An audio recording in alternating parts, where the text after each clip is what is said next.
evening, beautiful people. You all are so beautiful. It really is a wonderful crowd and just beautiful stories. Miss Margaret, the testimonies, let the work you do speak for you. Let's give her another round of applause.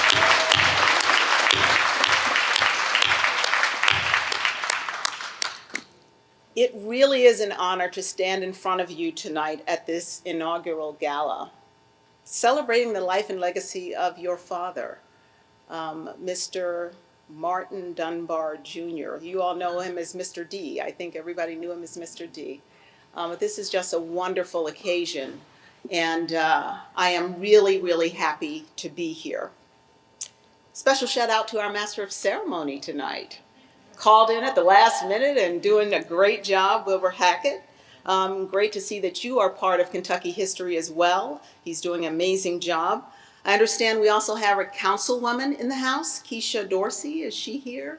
Neville Blakemore, is he here? I know the next person is here. Mr. Denny Crum, University of Louisville. Yes. Basketball Hall of Fame. I get to sit next to him all night, so that's been a wonderful treat as well. I am really honored. I really am honored to be here. We are the successors of a country and a time where a once skinny Black girl from the hood in New York City, descended from slaves and raised by a single mother, attending public schools and an HBCU, can dream of one day becoming the first Black, first female network news president, and then actually become it.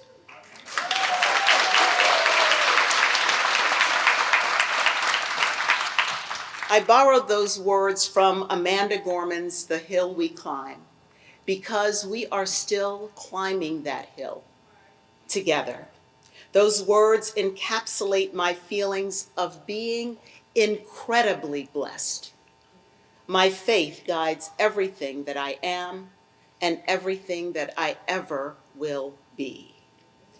I appreciate the acknowledgement of the work of the team of ABC News and of my work in leading that team. But I also want to acknowledge that my story is the story of so many people in this room. And my story is the story of so many people being helped by people in this room. For it was federal grants and scholarships and church donations and mentors and prayers that gave me the opportunity to go to college. My story is my husband's story. My husband, Derek, also a scholarship graduate of our school, the beloved Florida A&M University, the best HBCU this side of heaven. He's now a high school principal of 1,700 kids. And if you think my job is hard, I think his job can be even more challenging than mine. I'm saying all of this to say to you tonight, in me, I hope you see you. Yes, you, young man, young woman, boy, girl, single mother, proud dad, struggling entrepreneur. For you too can have a part of the American dream. I was the first on my mother's side to graduate college. Our 4 children of our blended family are now college graduates. These are generational changes that we're making in this room tonight. So we are proof of the why what we're doing is so important. Now, journalism, which I love, is all about storytelling. And in this moment, we, all of us in this room, are writing a new story together. As a nation, We cried along with you here in Louisville over the tragedy of Breonna Taylor. But today, as I visited W.E.B. Du Bois Boys Academy and the Grace James Girls Academy of Excellence, I heard the voices of young kings and queens as they told me they wanted to be neuroscientists, architectural engineers, mathematicians, and food scientists. The story we are now writing will be better than the one already written. I want to tell you more about my story, and this is the story that's not in the official biography. And then you're going to see how our two stories connect. Now, I'm going to start in the middle of my story because right now I'm a woman in my 50s, not afraid to say that. And I want to share a secret with you. I have discovered, after all of this time, that I have superpowers. Now, you do too, if you choose to use them. So I'm going to tell you how I learned about these superpowers. Like many of you in this room, I came from humble beginnings. I was the eldest of 3 children living with a single mother. One of my most vivid childhood memories is of 3 $10 bills on the kitchen table, left there once a week, and I don't know why, but usually on a Tuesday. They were left there with a short list attached so that I, as the eldest child at 10 or 11, could go do the grocery shopping. That still amazes me that $30 a week fed 4 people, and somehow we were never hungry. My brother used to walk around and say, cluck, cluck, cluck, we're going to turn into chickens. We eat chicken all the time, but that was okay. $30 a week fed us until I graduated high school. My college ride to college took 30 hours from New York City to Tallahassee, Florida on a Greyhound bus. My mom, my 9-year-old sister, and everything I could afford was in one trunk that we lugged from the bus station to the dorm. My mom had to leave later that same day, and it's one of those memories that makes me well up because she had to take a taxi, and I just remember standing there wanting to run after that taxi. Like, don't leave me, don't leave me. But she had to get back to the Greyhound bus station so that she could ride the 30 hours back and get to work on Monday morning. So there I was, this shy 16-year-old girl who dreamed of graduating college, getting a job, just so I could get my grandmother out of the projects. And I wanted to buy my mother her first car. My senior year of college, I had 3 jobs and a full-time class schedule. From 4 a.m. to 7 a.m., I worked at a local news radio station for pennies on the dollar. From 8 a.m. until 1 p.m., I went to class. From 1 until 5, I had a work-study job in the Office of Graduate Studies on FAMU's campus. And then on evenings, I would find a way to get to the local TV station and volunteer there until 11 o'clock at night. And I would sit there and ask them every question that I could, learning everything that I could. For I had found my gift, a knack for storytelling and a passion for news. I sat at that TV station and I talked my way into doing everything, into the control room, producing the newscast. I did everything for free. After graduation, the people who taught me at the station, many of them left, moved on, and that's how I got my first job. The news director called me and said, Kim, you're here anyway, I guess I'll pay you now, so come on back. And that's how I got my first job. As the saying goes, luck is when preparation meets opportunity. That first job was at an ABC affiliate. So it's so amazing to me how the circle of life works, because here I am right back at ABC. Who would have thunk it, as they say, the president this time? Since those humble beginnings,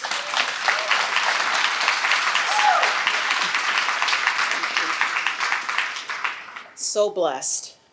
Since those humble beginnings, I've worked at 10 local stations in 9 cities.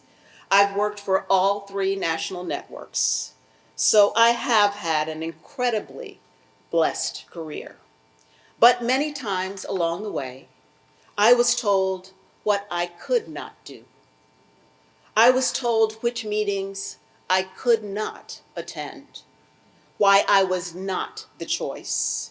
I would go into my tiny windowless office many times and get on my knees and cry in the middle of day when I'd see other people, and in television it was often white males who were promoted ahead of me with less experience. But I could not say anything. I could not say anything because I was then a single mother who had 2 daughters to take care of. So I would wipe my tears and push on. I would come out of that office determined to keep a great attitude and not let them see me sweat, and determined to prove how good I was. And that is how I realized my first superpower. It's called resilience. Resilience is a superpower because it's defined as the capacity to recover quickly from difficulties, pivot and recover. 37 years of blessed resilience got me here. But there's a second superpower. And I only have 4, so I know I'm standing between you and dinner, so I only have 4. The second superpower is optimism. If you are a resilient complainer, that just does not work. The simplest definition of optimism means looking on the bright side. And to me, as long as you're living, as long as you have breath, there is always a bright side. Have you ever been around somebody who's always talking doom and gloom and how bad things are and how much work they have and they're sick and they're tired? Run! Don't walk away from those people. Get away from that energy. Because we all encounter obstacles. But the superpower of optimism works. Science even shows that it works. We've seen people who just think they're going to get better at a hospital, and they do. We've seen teams in sports down 20, 30, 40 points. It looks like they're going to lose, but optimism, let's get going. We can do this. And they have won. We've seen it. So we are going to embrace optimism. The third superpower is excellence every day. Excellence every day. Set your standard high for yourself, for your family, for your community, and do not allow yourself to drop that standard. Excellence breeds excellence, just like mediocrity breeds mediocrity. I'm going to tell you the story about my nephew who was writing his college essay. And he called me and he was so excited because he'd gotten an A on his college essay. He's like, oh, I'm good, I'm really great. Auntie, I have to come and bring it, let you see it. And I'm like, okay, he brought it over to me. I was so proud of him. Yeah, you got an A. I grabbed the paper, I looked at it. It had a big A on top. And it said, great job, John. And so I looked at it, and then I started to read it. Now, the story he was telling was a pretty good story. It was about resilience and how he had overcome some difficulties in life. But there were typos and missing words and subjects and verbs that did not agree and missing punctuation. I was so upset, not with him, but with the teacher who gave him an A. I said, where is the standard Is that what she thinks of him? He had thought he had done so well. He was so proud of himself.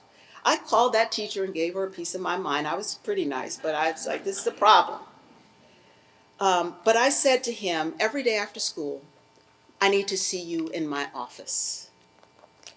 So he would come after school with his backpack, and I'd lock him in my office. I'd rip out articles from the newspaper and sit him there and say, I want you to write me a summary of every one of these stories. And he would sit, and it would take him 3 or 4 hours, and he'd be afraid to give it to me. He'd give it to me, I'd grade it, mark it all up. Don't you know this is a period? You ask a question, you put a question mark, on and on and on. For weeks we did this. 3 or 4 hours, little by little, he got better and better. That nephew is now working for CBS Sports. He's a college graduate working for CBS Sports. If we set high standards, we will meet or exceed them.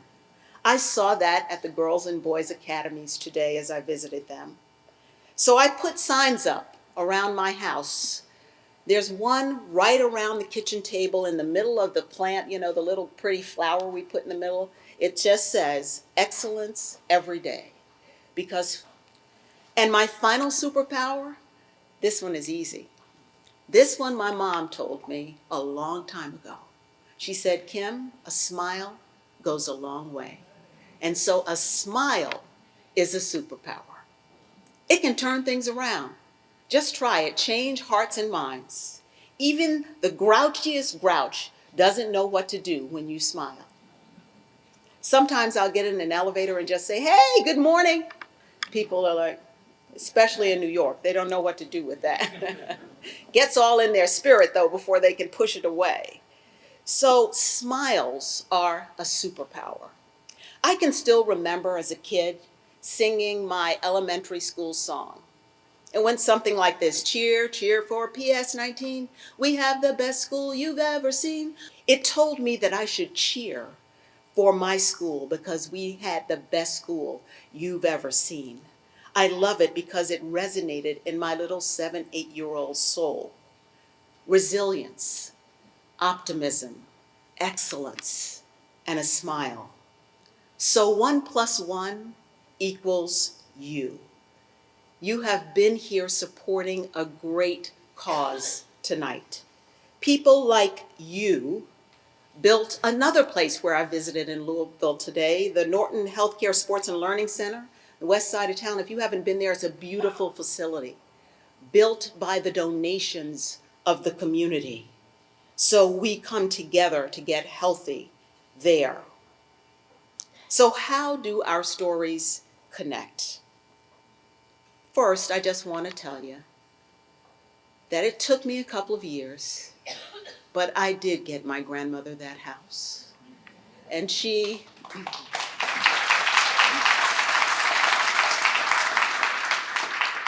lived in it 6 happy years, sweeping those floors like she was in a mansion, little 3-bedroom house in Panama City, Florida.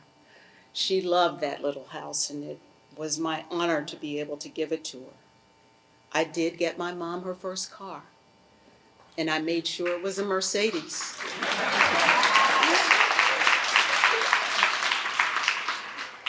So here's the inspiration. For every person who did not see me, there was a person who did.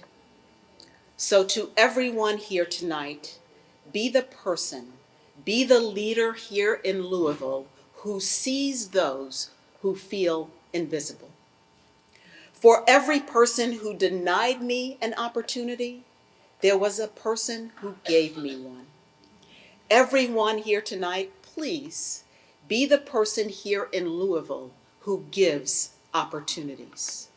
I've always connected career with community, not seeking awards or accolades, but working hard to be an example of what is possible.